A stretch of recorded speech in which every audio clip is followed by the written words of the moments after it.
welcome back. It's Art at Home with Mrs. Porch. Today we're going to be creating a mission, a how to draw a mission. All of these projects, I know I'm presenting them on paper to you, but think like an artist. You could creatively do this with sidewalk chalk outside. You could do this with whatever media you can find. You can use paint or crayons or markers. Today we're going to do a sketch and then I'm going to color it with crayons. So again, it's how to draw a mission. So a mission is a church, so what we need first is a white paper. You could use graph paper as well to help you, whatever kind of paper you can find at home. It doesn't always have to be white, I just know that's a good background to start us on. So we're going to start with the steps of it. We want to start in a lower corner here because we were going to build the building from the foundation up, okay? So making it like a pyramid, make 3 rectangles, very narrow, but make them like steps, okay? So we want to step in here, and then the last one will step up here. And as always, if you make a mistake and you pull a Mrs. Porch, you just get out your eraser and erase your line. No mistake, that can't be fixed.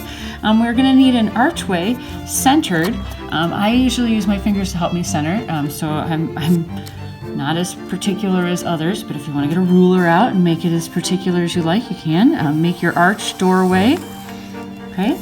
Your arch here, because this is a mission church, mission churches are found usually in California, so they are very structurally sound at the base of them, but they're also very beautiful in the sense that they are Spanish influence with the Franciscans founding them, many of them founded by Saint Junipero Serra, and upon his time here in the U.S., he founded many of the missions in San Diego and in the surrounding areas as well. So San Francisco, Los Angeles, all those areas have missions, which is a church. But if you go out to San Diego, you can actually see the Junipero Serra mission church, which I think is absolutely beautiful. I've been there before.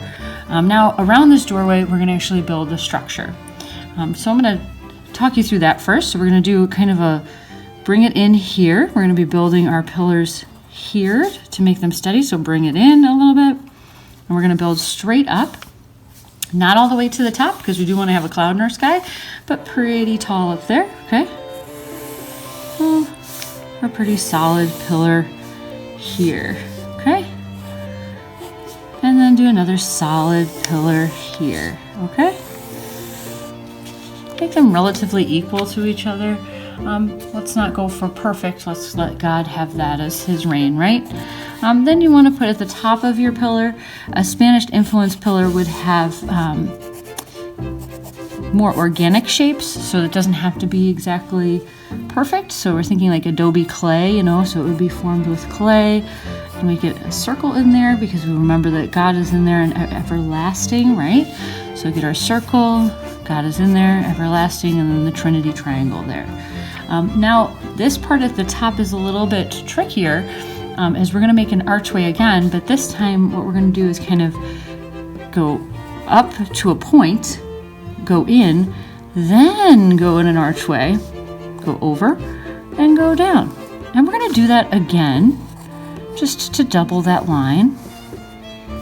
Okay. And at the very top, this is a Spanish mission. It's a church. So, at the heart of everything, there should be a cross. So put your cross at the top. All right, so make sure you have your cross up at the top. There is usually a bell in a tower up here, so we need to have a window for that. So let's make a window. Let's have a ledge on our window. Okay.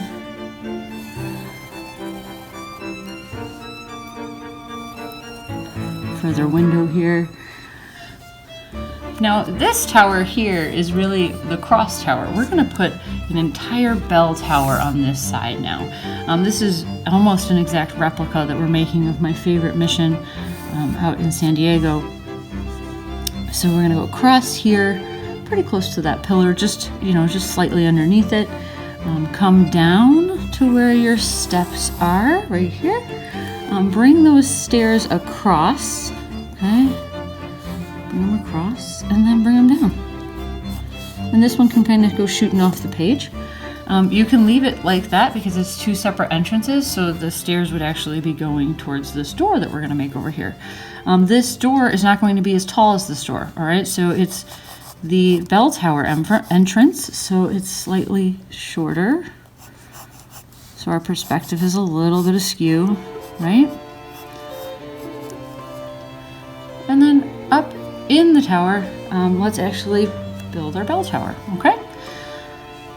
So let's have our lines come up here. Let's go across to make just a regular rectangle there. See our rectangle? Let's push that line back and then pull down to give it its depth. And let's do the same on this side. Back and then down. Okay, so we have a little bit of depth. Over that, let's shoot out some lines here because we're not quite done yet. So we're just going to double up that line and do the same shape at the top. Okay, so go up, back, over, back again. And this would actually come up to a circular point. So this time you would go across and then it goes into a dome. All right, and it's okay if the dome gets cut off because, you know, it's the sky. And that dome has a cross on it as well if you did have enough room on your paper. Now this is where you have two of your openings here, and in those openings you're going to have your bells, right? So bell number 1 and bell number 2. Church bells were initially put into place to let us to know it was time to pray, especially in mission churches, because in mission churches there's not necessarily a priest who is always there because they're a missionary, so they would move from church to church. So they would ring the bells to let you know that it's the time of the day to stop and pray. So they would do those 3 times a day. These are called the Angelus prayers, so the morning, noon, and night, or breakfast, lunch, and dinner. So you have these bells that would toll. The mission churches had bells that would toll. If both bells were ringing, the priest was there, and you could actually come and have confessions heard and have mass. And this mission where Junipero Serra lived, he actually lived behind this in a little hut, and he would not go to mass or go and see the public if he felt like he was in a state of sin.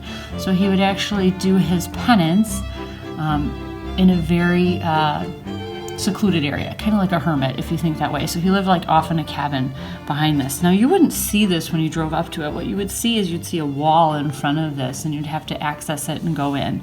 But this is our basic mission church. Like I said, today I'm going to color with crayon. So if you want to color as well, there's one thing you can add. There's actually palm trees all around here. So if you wanted to add a palm tree, just going like literally the palm trees are really cool here because they go in front of the church. Like the trees were there first. So if you want to add your palm tree in, just so that you remind yourself, you know what, this is California and this is part of what you would see there. You also see these missions in Florida as well. So mission churches here in the U.S. are part of our oldest history of our church. So I'm just going to erase those little lines. So when I go to color, they don't show in there. But you don't have to worry about it if you're using markers or if you're outside using chalk. You just kind of blend it together. All right, now I'm going to add some color.